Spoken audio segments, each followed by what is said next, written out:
सर्वांना मराठी नूतन वर्षाच्या हार्दिक शुभेच्छा आणि गुढीपाडव्याच्या हार्दिक शुभेच्छा। मी तांब्याला हळद कुंकू लावलेला आहे।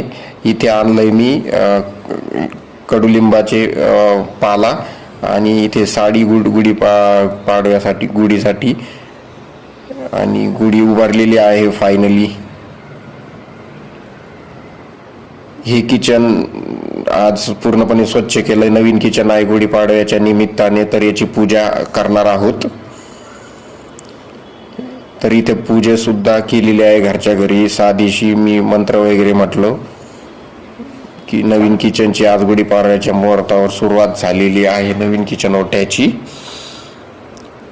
आणि आज गुढीपाडव्याच्या निमित्ताने गोड आहे खीर